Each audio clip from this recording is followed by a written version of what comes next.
We have come to our last and most difficult experiment, for which I must have your undivided attention and your sincere concentration.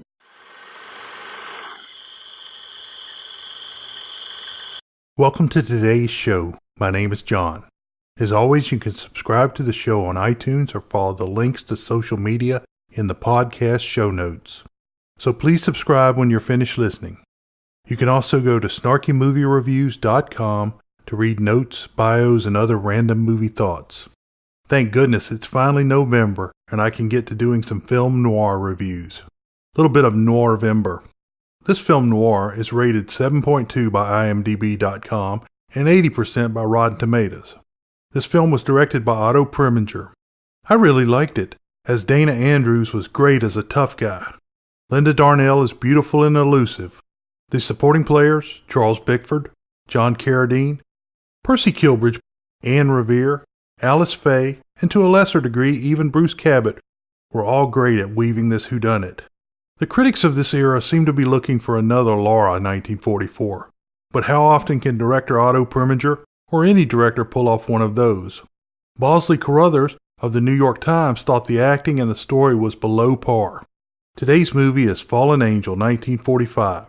This is another great film noir starring Dana Andrews, Alice Faye, Bruce Cabot, Charles Bickford, and a little bit of John Carradine thrown in for fun. I keep thinking I've topped out on the film noir genre, but every time I find a new one, really old one, I have to update my list of 40 essential film noir classics. To paraphrase a line from television's Kung Fu The Legend Continues 1993 to 1997, how long will it take to become a film expert? Answer: a lifetime, perhaps longer. So on that note, let's jump to the actors, about half of which are show veterans. Actors. Right, and I'm a Shakespearean actor. Dana Andrews played the role of Eric Stanton, an out-of-work grifter. Andrews was covered in Episode 4 in Harm's Way 1965. Charles Bickford played a retired police officer, Mark Judd. Bickford was covered in Episode 5 of Mice and Men 1939. Bruce Cabot had a small role as a salesman named Dave Atkins. Cabot was covered in Episode 1, King Kong 1933. John Carradine was great as always as psychic mind reader Professor Madley. Carradine was first covered in Episode 12, Billy the Kid vs. Dracula 1966. William Haydee was uncredited as the first bus driver. Haydee was covered in Episode 40, Key Largo 1948. Alice Faye played the younger of the Mills sisters, June. Faye was born in 1915 in New York City. I'm walking here! I'm walking here! Her first film was George White's Sandals, 1934. Faye was a huge star in the 1930s and 40s with films such as Alexander's Ragtime Band, 1938, The Gang's All Here, 1943, Hello Frisco Hello, 1943. She was also a talented singer with several big hits. After Fallen Angel 1945 was screened, she realized that she had been cut from a lot of scenes and reduced to a bit part. She became so disgusted that she stormed off the lot and didn't return to film until State Fair 1962. Her final film, The Magic of Lassie 1978, was with James Stewart. Faye died in 1998 at the age of 83. Linda Darnell played the role of Stella, a waitress in a small diner. Darnell was born in Texas in 1923. The very lovely Darnell was modeling by age 11 and doing well. By the age of 13, she was working in local theater. Hollywood scouts saw the young star and arranged for her to have a screen test. Everything was fine until they found out her age. She was sent packing. But 2 years later, at the age of 16, she returned to Hollywood and there was no stopping her. Darnell's first film was Hotel for Women, 1939. This was followed by Daytime Wife, 1939, Stardust, 1940, The Mark of Zorro, 1940, with the swashbuckling Tyrone Power, Blood and Sand, 1941, Rise and Shine, 1941, a comedy, Hangover Square, 1945, Centennial Summer, 1946, with the great Lillian Gish, and the John Ford directed My Darling Clementine, 1946, with Henry Fonda, Forever Amber, 1947, with Cornell Wilde, where she schemed and scratched her way to the top regardless of the cost, No Way Out, 1950, and Blackbeard the Pirate, 1952. She made 46 films in total. In the 1950s, she worked more in television. Her final film was a Western, Black Spurs, 1965. Darnell died from burns on April 10, 1965, at the home of her former secretary. Ironically, she'd been watching one of her greatest performances, Stardust, 1940, when the fire began. They said that after she helped the others out of the house, this beautiful actress ran back downstairs for some reason. She died way too young at the age of 41. Anne Revere played the older and wiser of the Mills sisters, Clara. Revere was born in 1903 in New York City. I'm walking here! I'm walking here! She is a descendant of Paul Revere of the British Are Coming fame, although he made one of the shortest rides of all the riders that night. Revere attended Wellesley College and then trained in the American Laboratory Theater. She made her Broadway debut in 1931 and began films with Double Door 1934. However, no other film roles came her way, and she returned to Broadway until 1940. Back in the movies, she was all in. She was nominated for 3 Oscars, one for playing the mother in The Song of Bernadette 1943, one for playing the mother in National Velvet 1944, and one for playing Gregory Peck's mother in Gentleman's Agreement 1947. She won the Best Supporting Actress Oscar for National Velvet 1944. Her acting roles continued, and she had just finished A Place in the Sun 1951 with Montgomery Clift when her name became one of 300 on the Hollywood Blacklist.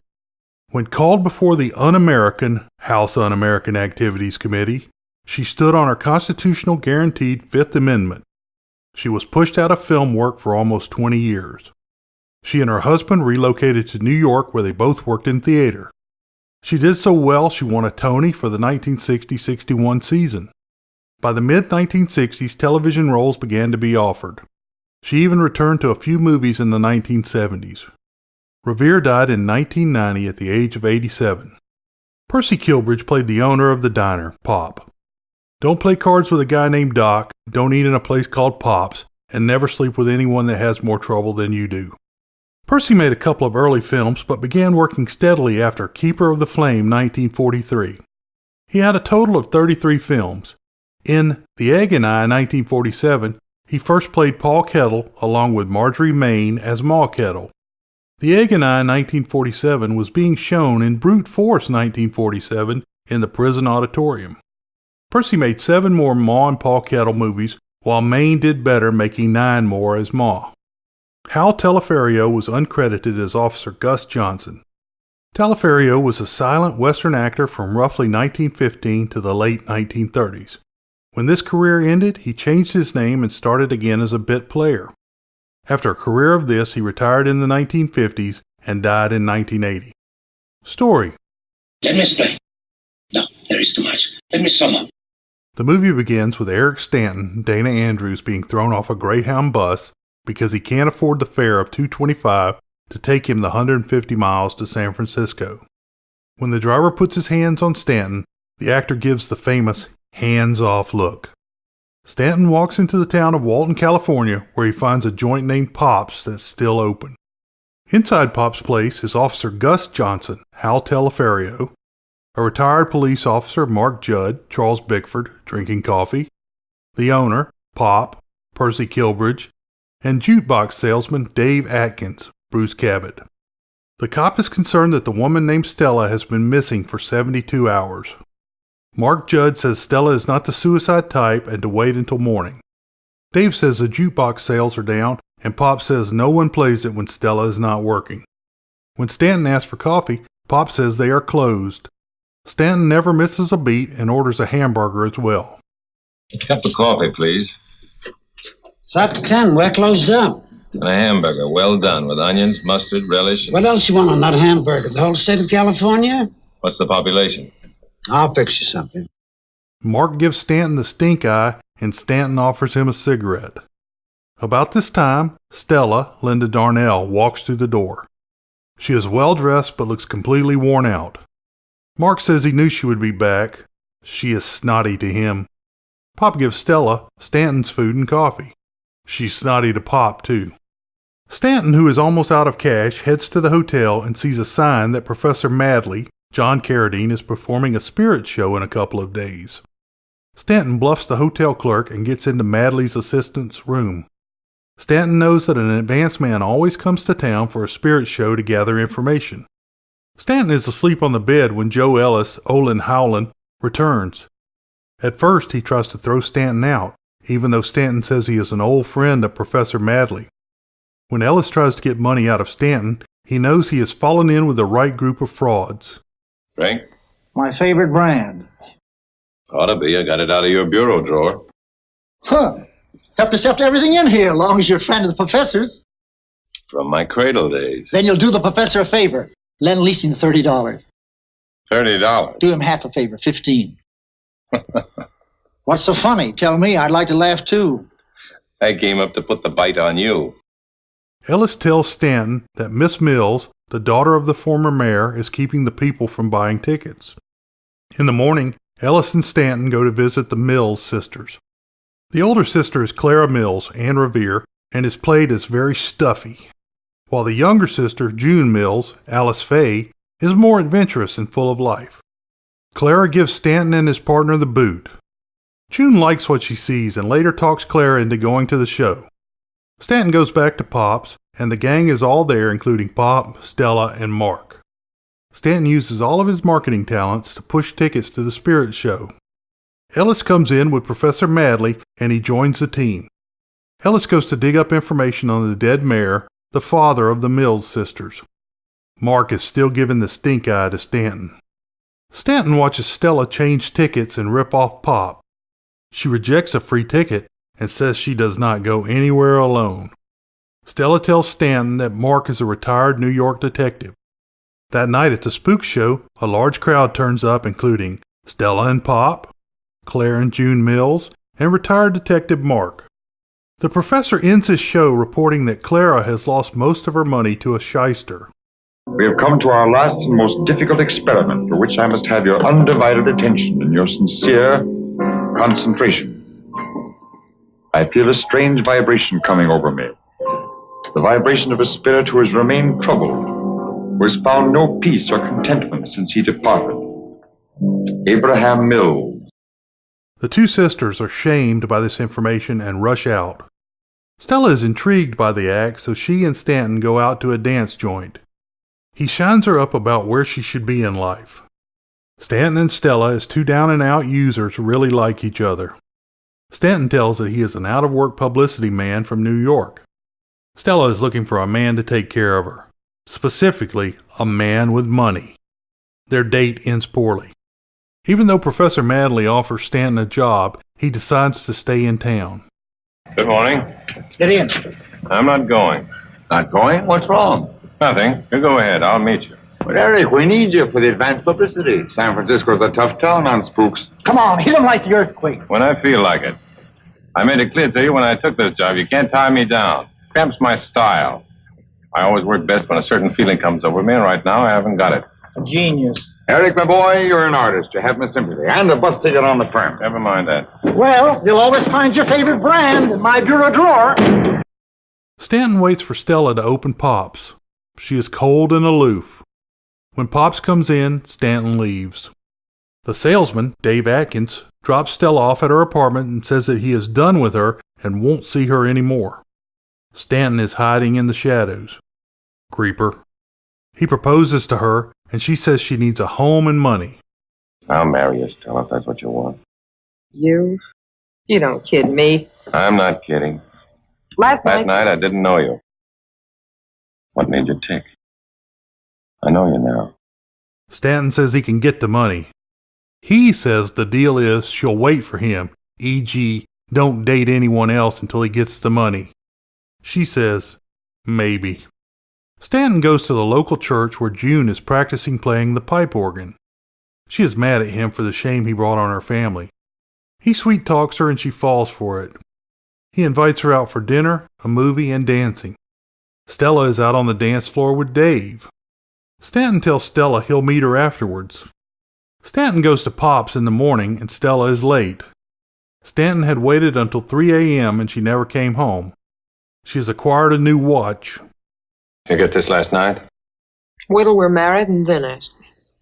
Till then, I don't have to tell you a thing. We're as good as married. You're dropping out of circulation. From now on, when you go out, it'll only be with me. You got a steady date with Miss Mills. I'm only doing that for you. A lot of good I'm getting out of it. You will in a couple of days.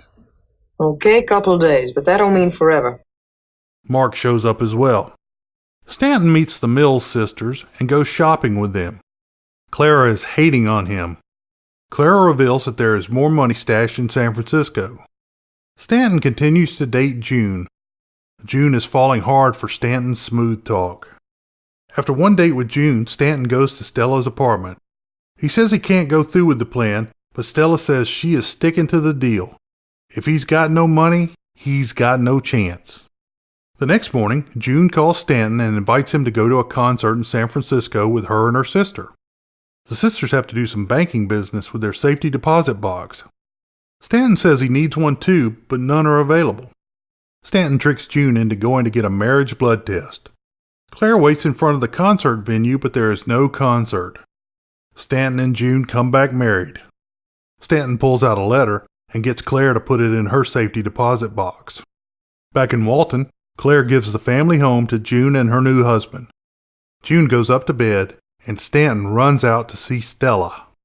Claire sees him go. Stella tells Pop she has a date. Stanton comes in and tells Stella he will have the money in the morning. He lets her know he married June to get her money. Stella doesn't take it well. Stella drives away with Mark. Clara sees the whole thing from the shadows. Creeper. In the morning, Stanton is sleeping on the couch, and June is as sweet as can be. Good morning. Sugar? Cream? No. Go ahead, say it. I have nothing to say, Eric.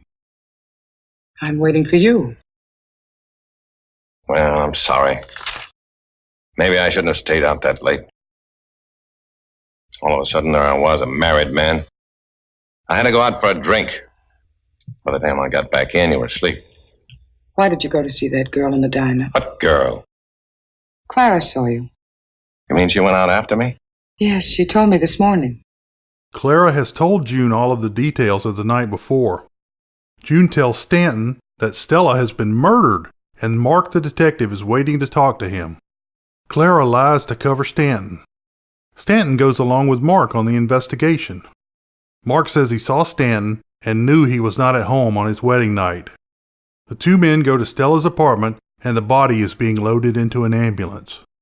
Pops is there, as are the neighbor, police chief, and Dave. She was killed between 3 and 4 a.m. by a blunt object. The neighbor IDs both men as people that had brought Stella home.